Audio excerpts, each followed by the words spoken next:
Calon anggota legislatif Partai Nasdem nomor urut 5 Dapil NTT 2 menyatakan mengundurkan diri. Dasarnya juga diajukan ke KPU, tentu ke Ketua KPU. Nanti akan ada mekanisme untuk mengkajinya. Apa? Politikus perempuan yang akrab disapa Ratu Wula memutuskan untuk mengundurkan diri dari pemilu 2024.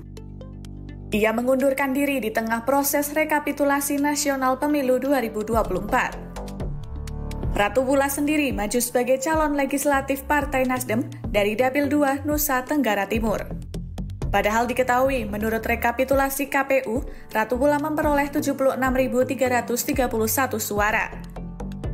Perolehan suara tersebut mengungguli caleg nomor urut 1 Dapil 2 NTT sekaligus salah satu pendiri Partai Nasdem, Victor Bungtilu Laiskodat. Nah ini unik juga nih, di saat caleg-caleg atau calon-calon anggota dewan yang lain ketar-ketir dak-dek-der hatinya apakah dia terpilih atau tidak, suaranya bagaimana, malah Ratu Wula ini mengundurkan diri padahal dia kursi jadi di DPR RI. Di NTT 2, Dapil NTT 2 untuk DPR RI. Dia ternyata mengundurkan diri. Sementara caleg yang lain terketir. Gimana? Victor yang merupakan mantan gubernur NTT itu memperoleh 65.359 suara. Menurut saksi dari Partai Nasdem, Ratu Wula disebut mengundurkan diri atas keputusan pribadi. Ratu Wula adalah politikus yang lahir di Waikabubak, Nusa Tenggara Timur pada 12 Oktober 1979. Ia meraih gelar sarjana teknik sipil di Universitas Mataram pada tahun 2002. Ratu Wula aktif di berbagai bidang organisasi dan politik. Selain itu, ia adalah seorang pengusaha dan memiliki beberapa lini bisnis. Sementara itu, KPU telah menerima surat pengunduran diri Ratu Wula.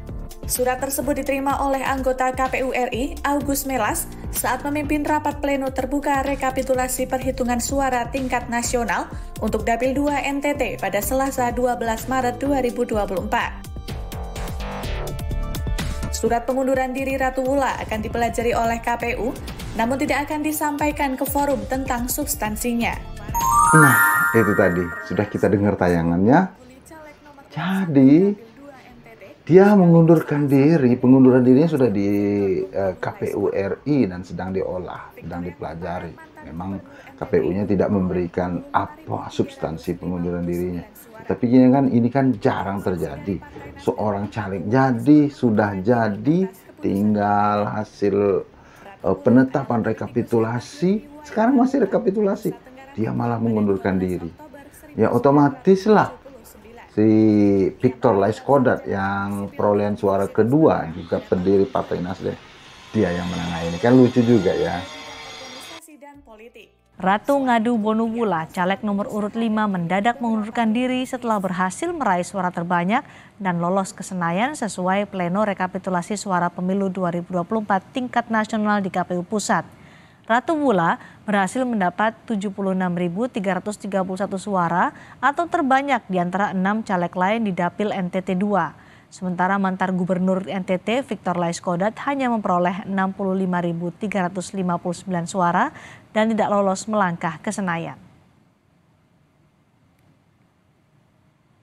Kami sampaikan dan di dalam forum terbuka ini bahwa calon anggota legislatif Partai Nasdem nomor urut 5 Dapil NTT 2 menyatakan mengundurkan diri, dan dengan demikian kami dari DPP Partai Nasdem menyampaikan surat kepada KPU RI dengan ditembuskan kepada Bawaslu. Komisioner KPU Agus Melas membenarkan telah menerima surat dari Partai Nasdem terkait pengunduran diri caleg DPR Ratu Ngadu Bonu Wula. Agus menyatakan KPU akan mengkaji surat pengunduran diri itu. Caleg Nasdem Dapil NTT 2, Ratu Wula, mengajukan pengunduran diri setelah ia menerima suara tertinggi di antara caleg Nasdem di Dapil NTT 2. Sampai ke sana, kebetulan kemarin itu memang saksi Partai Nasdem menyampaikan surat ke kami. Kami kan tidak dalam rangka merespon itu ya, itu kita terima sebagaimana surat yang biasanya juga diajukan ke KPU, tentu ke Ketua KPU, nanti akan ada mekanisme untuk mengkajinya. Kalau kita fokusnya rekapitulasi. Tentu saja sudah banyak biaya, tenaga, moral, materi yang sudah dikeluarkan oleh Ratu Gula ini. Dan ternyata dia mengambil keputusan untuk mengundurkan diri.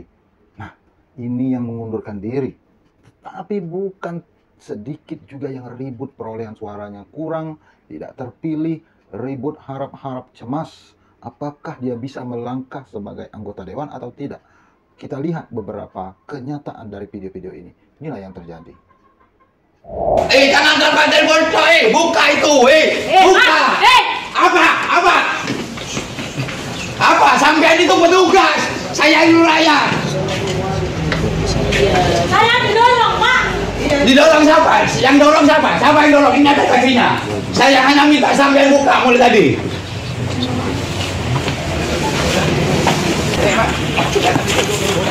Jangan ditutup dulu. Saya mau melihat. Jangan ditutup dulu. Buka.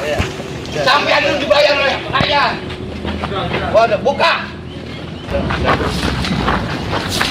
Macam-macam ya.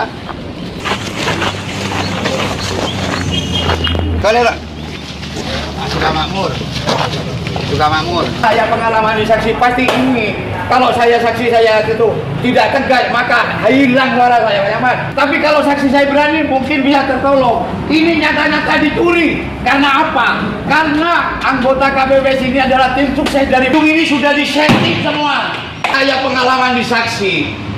Kalau saya ingin buka, sekarang kumpulkan buka TPS 35. Tak terima dengan perlakuan sang caleg, warga membalas dengan menutup sisi jalan dari arah berlawanan menggunakan pagar kawat berduri.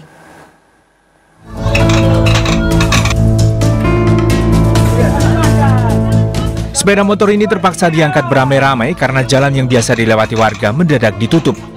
Penutupan ruas jalan di Kelurahan Kota Uneng, Sika, NTT ini dilakukan oleh seorang caleg. Diduga karena kecewa dirinya tidak terpilih pada pemilu tahun ini. Penutupan jalan membuat aktivitas warga terganggu. Tak terima dengan penutupan jalan yang dilakukan sang caleg, warga menutup jalan dari arah berlawanan menggunakan pagar kawat berduri. Dia tutup akses untuk masyarakat yang beli tanah di dia tutup akses jalannya. Sedangkan yang kami punya ini kan tidak ada sangkut paut dengan bapak tua toh, yang pemilik tanah ini. Makanya kan dia tutup dia punya akses, kami juga tutup kami punya akses. Menurut sang caleg, penutupan jalan bukan karena alasan dirinya kalah dalam pemilu. Jalan tersebut merupakan bagian dari pekarangan dan selama ini dipergunakan oleh warga sebagai jalan pintas. Akhirnya semuanya kembali ke takdir. Meskipun kita berusaha sekeras-kerasnya, sekuat-kuatnya, akhirnya kembali ke takdir. Bagaimana cerita Ratu Gula tadi mengundurkan diri itu juga takdir. Apakah kita jadi atau tidak, caleg itu jadi atau tidak, itu juga takdir. Dan itu terkadang tidak bisa kita kuasai. Dan itulah namanya politik.